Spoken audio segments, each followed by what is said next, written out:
AP ముఖ్యమంత్రి Chandrababu UAE పర్యటనకు బయలుదేరారు.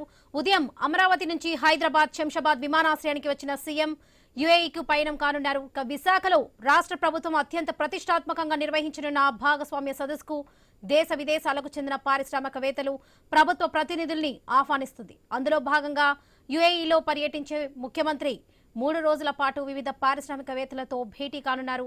అలాగే ఓ సైట్ విజిట్ చేస్తారు. ఈ సైట్ విజిట్ లో భాగంగా దుబాయ్ ఫ్యూచర్ మ్యూజియాన్ని ముఖ్యమంత్రి బృందం సందర్శించనుంది. ఇవాళ మొత్తంగా 5 సంస్థల ప్రతినిధులతో సీఎం చంద్రబాబు భేటీ అవుతారు. అలాగే రాత్రి సిఐఐ పార్ట్నర్షిప్ సమ్మిట్ రోడ్ షోలో పాల్గొంటారు సీఎం. నవంబర్ 14, 15 తేదీల్లో 2 రోజుల పాటు నిర్వహించనున్న సిఐఐ భాగస్వామ్య సదస్సుకు హాజరు కావాలని పారిశ్రామికవేత్తలను సీఎం చంద్రబాబు ఆహ్వానించనున్నారు.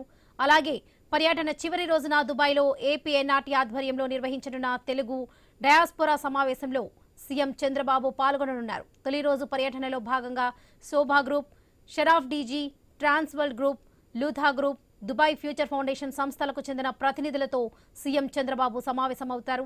వీరితో 1-to-1 సమావేశాలు నిర్వహిస్తారు ముఖ్యమంత్రి. ఏపీ సీఎం చంద్రబాబు విదేశీ పర్యటనకు సంబంధించి పూర్తి అప్డేట్స్ మా ప్రతినిధి కాంతి అందిస్తారు. కాంతి. ఏపీ ముఖ్యమంత్రి చంద్రబాబు నాయుడు దుబాయ్ పర్యటన నేపథ్యంలో ఈ రోజు ఉదయం ఉండవల్లిలోని తన నివాసం నుంచి హైదరాబాద్ కు వెళ్లారు. అక్కడి నుంచి దుబాయ్ కి ఆయన బయలుదేరారు. అయితే ఈ రోజు నుంచి 24 వరకు ఈ 3 రోజుల ప్రయాణంలో ఆయన యుఏఈలోని దుబాయ్, అబుదాబి ప్రాంతాలను సందర్శిస్తారు. ప్రపంచవ్యాప్తంగా పెట్టుబడులు ఆకర్షించేందుకు ఈ బృందం ఏదైతే ఉందో పర్యటిస్తోందని చెప్పాలి. అయితే ఈ పర్యటనలో భాగంగా విశాఖపట్నంలో జరిగేటువంటి సిఐఐ పార్ట్నర్షిప్ సమ్మిట్ 2025 కి విజయవంతం చేయడానికి ముందస్తు చర్యల్లో భాగంగా ఏపీ ప్రభుత్వం ఈ ఏదైతే సిఐఐ తో కలిసి నిర్వహించే సమిట్ కోసం పారిశ్రామికవేత్తలు, పెట్టుబడిదారులు, పాలసీ మేకర్లతోటి సమావేశమవుతారు. ఈ నేపథ్యంలో ఈ పర్యటనలో భాగంగా ముఖ్యమైనటువంటి చాలా ముఖ్య నాయకుల్ని కూడా సీఎం చంద్రబాబు నాయుడు కలుపుకొని వెళ్లాలని ఆలోచిస్తున్నారు. అలాగే రాష్ట్రానికి పెట్టుబడులే లక్ష్యంగా ఈ 3 రోజులు కూడా పర్యటన ఉండబోతోంది. అయితే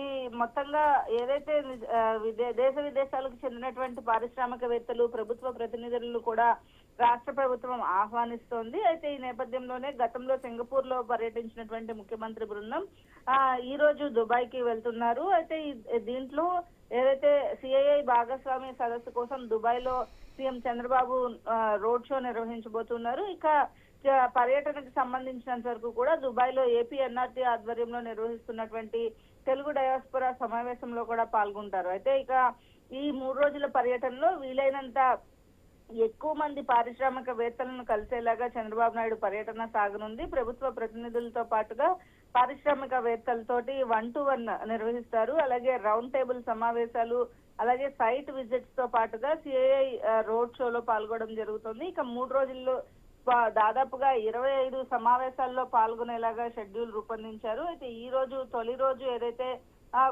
5 కంపెనీలకు చెందినటువంటి పారిశ్రామికవేత్తలతోటి సీఎం భేటీ అవుతారు. ఇక Shobha group, Sharaf DG, Transworld group, Lootah group, అలాగే దుబాయ్ ఫ్యూచర్ ఫౌండేషన్ సంస్థలకు చెందినటువంటి ప్రతినిధులతోటి సమావేశము, అలాగే 1-to-1 సమావేశాలు కూడా నిర్వహిస్తారు. అలాగే వేరు భేటీల్లో ఇండస్ట్రియల్ ఐటీ పార్క్ కి సంబంధించి లాజిస్టిక్స్, వేర్ హౌసింగ్ సదుపాయాలు, పోర్ట్లు, షిప్ మేనేజ్మెంట్ వంటి రంగాలలో పెట్టుబడులు ఆయా సంస్థల ప్రతినిధులతో చర్చిస్తారు. తొలి రోజు పర్యటనలో ముఖ్యమంత్రి బృందం పలు ప్రాంతాలను కూడా సందర్శించబోతోంది. అలాగే మ్యూజియం సందర్శనలో భాగంగా జర్నీ టు 2071 థీమ్ తో ఉండే స్పేస్ ట్రావెల్ ఎక్స్పీరియన్స్ సెంటర్ ని పరిశీలిస్తారు. ఇక ఇదే మ్యూజియం లో ఏర్పాటు చేసినటువంటి భవిష్యత్ టెక్నాలజీ సొల్యూషన్స్ ఏదైతే అనే అంశం పైన కూడా అధికారులతోటి అధ్యయనం చేయనున్నారు. రాత్రికి సిఐఐ భాగస్వామ్య సదస్సులో సంబంధించినటువంటి రోడ్ షోలో సీఎం హాజరవుతారు. అయితే దీనికి సంబంధించి